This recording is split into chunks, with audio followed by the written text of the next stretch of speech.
उपस्थित सभी सम्मानित बुजुर्गों, माताओं, बहनों, नौजवान भाइयों, प्यारे बच्चों, आप लोगों ने जो मान सम्मान देश का आप समझाते हैं, जिससे शुक्रिया अदा करता हूं।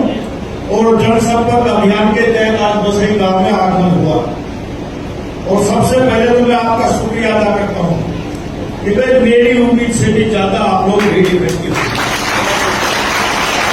मुझे इतनी उम्मीद नहीं थी कि भाई बसई गांव में इतने लोग हाजिर पाएंगे। मैं तो ये मानता हूं जितनी मेरी वोट आई उतने हाजिर हैं। साथियों, 2014 से मुझे भारतीय जनता पार्टी ने टिकट दिया और सही बात तो ये मैं बादशाहपुर से चुनाव नहीं लड़ना चाहता।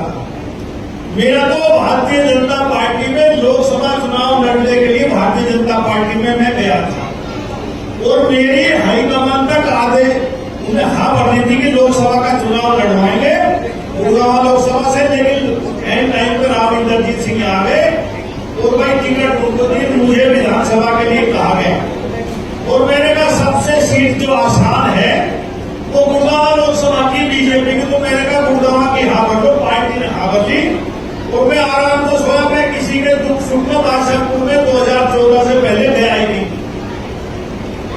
जब चुनाव का समय आया तो मेरे से कहने लगे भाई गुड़गांव से नहीं देंगे, तुझे बादशाहपुर से टिकट देंगे।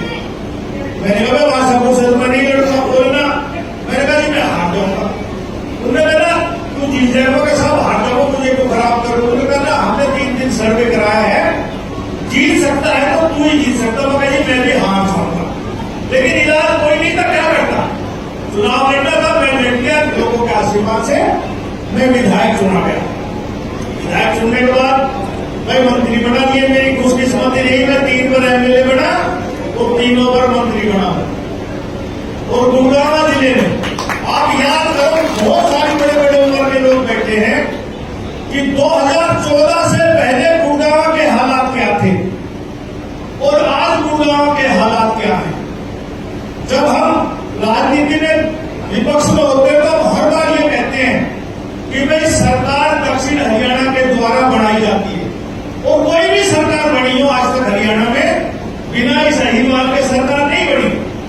गुड़गांव सबसे ज्यादा रेवेन्यू देता, तकरीबन 56% पैसा गुड़गांव जिला देता हरियाणा के खजाने को। लेकिन जब विकास का नंबर आता है तो गुड़गांव सबसे वंचित क्षेत्र रहा, चाहे सड़कों के मामले में, चाहे एजुकेशन के मामले में, चाहे हेल्थ के मामले में। लेकिन 2014 के बाद जो गुड़गांव में फर्क था, नए गुड़गांव और पुराने गुड़गांव का फर्क, यदि हम एक स्थान से दूसरे स्थान पर पुराने गुड़गांव से नए गुड़गांव में जाए तो हर चुनाव का आधा घंटा लगता था। साथियों, आपको याद होगा यदि कोई रिश्तेदार राजीव चौक पूछ जाए और उसको रेलवे लाइन की तरफ जाना या सदर बाजार में आना हो तो 12 किलोमीटर आगे खेत के 2 टोल से पहले मुड़ के आना पड़ता था। कोई ट्रक नहीं था, कितना बुरा हाल था। फिर हमने हीरोंडा चौक, राजीव चौक, सिग्नेचर चौक, महाराणा प्रताप चौक, ईको चौक, अंडरपास बनाए, Badshahpur elevated, Dwarka express way. किसी ने मांग नहीं की बादशाहपुर एलिवेटेड क्या द्वारका एक्सप्रेस वे की, ये भाई हमने बनवाए। और साथियों, एजुकेशन के मामले में गुड़गांव जब हरियाणा अलग हुआ पंजाब से तब 7 जिले थे, आज हरियाणा में 22 जिले हैं। जो 20 साल पहले जिले बने उनमें मेडिकल कॉलेज यूनिवर्सिटियां बढ़ गई, लेकिन गुड़गांव में किसी सरकार ने मेडिकल कॉलेज यूनिवर्सिटी नहीं बनवाई। ये भारतीय जनता पार्टी का शासन था। कांकरोला में यूनिवर्सिटी, खेड़की माजरा में मेडिकल कॉलेज बन के तैयार हो रहा, 90% काम हो चुका। तो साथियों, ये है सुल्तानपुर में कॉलेज, महेश्वर में कॉलेज, डिठौर में कॉलेज। एजुकेशन के मामले में हमें ये मानता हूं कि ये गुड़गांव मेडिकल हब बढ़ गया। दुनिया के बड़े बड़े देशों के लिए गुड़गांव आते हैं, लेकिन यदि आम आदमी हमारे गुड़गांव का कोई गरीब आदमी बीमार हो जाए तो उसके लिए सुविधा नहीं है, क्योंकि इतने पैसे बुखार उतारने के लिए मल्टी स्टोरी बिल्डिंग जो हॉस्पिटल है ये इतना पैसा लेते हैं कि आम आदमी की जमीन बिक जाए और नहीं तो गहने वहने सभी की जाते हैं। हमने कोशिश करी कि भाई अस्पताल को 600-700 बेड का बनवाया जाए, लेकिन इस योजना में ये नहीं बन पाया।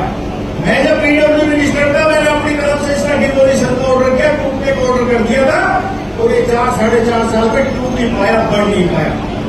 गुड़गांव का बस स्टैंड तब सन 1962 में बना था, पुराना हो गया, नए नए जिलों में नए नए दो बस स्टैंड बन गए। गुड़गांव में बस स्टैंड नहीं बन पाया। हमने 10-12 एकड़ जमीन HSIDC की द्वारका एक्सप्रेस वे के सामने 265 करोड़ रुपए में जमीन दिलवाई, लेकिन उसकी स्थापना नहीं हो पाई, उसका शिलान्यास नहीं हो पाई। हमारी कमी आ रही। और बहुत से काम जो गुड़गांव में होने चाहिए थे, क्योंकि 2014 से 19 तक भारतीय जनता पार्टी की सरकार थी और 2019 से 2024 तक साझेदारी की सरकार रही। और साझेदारी में तो साथियों काम ऐसा ही होता है। साझे का काम सबको पता, जब दो पार्टियों की सरकार हो तो उतनी सरकार उतनी तेजी से नहीं चल पाती। और सरकार कैसी हो, मुख्यमंत्री तो वही ना जो 2014 में था। 4 महीने तक भाई 9.5 साल मनोहर जी मुख्यमंत्री रहे। 2014 से 2019 तक काम हुए, वो 2019 से 24 तक नहीं हो पाए, क्योंकि नुमाइंदगी कमजोर थी। सरकार भाजपा की, चीफ मिनिस्टर वही। आप अंदाजा लगाइए क्यों नहीं गुड़गांव में विकास हो पाया? क्योंकि जब विधायक अपने आप की आवाज नहीं उठाएगा और मुख्यमंत्री पर दबाव नहीं होगा या मुख्यमंत्री उनकी मानेगा नहीं, तो काम कैसे होगा? गुड़गांव में मैं गर्व से कह सकता हूं कि गुड़गांव के लोगों ने यदि राज देखा तो 2014 से 19 तक देखा। मैंने ऐसा समय भी देखा है, पुलिस का थानेदार MLA का टेलीफोन नहीं उठाता, लेकिन रणवीर सिंह जब मिनिस्टर था तो कमिश्नर भी सीट में से खड़े होकर जय हिंद करता था। यहाँ पर देखा और मैं पहले कहा करता, राजनीति में आज कहते जाता हूँ, मेरे को अच्छा ना लगे कि रणवीर सिंह अच्छा नहीं है तो वोट मत देना। और यदि आपने दिल से आवाज आए कि रणवीर सिंह आपके इलाके की रक्षा कर सकता, आपके इलाके की भली बुद्धि को सेवा कर सकता, आपके इलाके का विकास कर सकता है, और हरियाणा में रणवीर सिंह विधायक बन के जाएगा, तो मैं पहली दिन सीधे राजभवन में शपथ लेना हूं।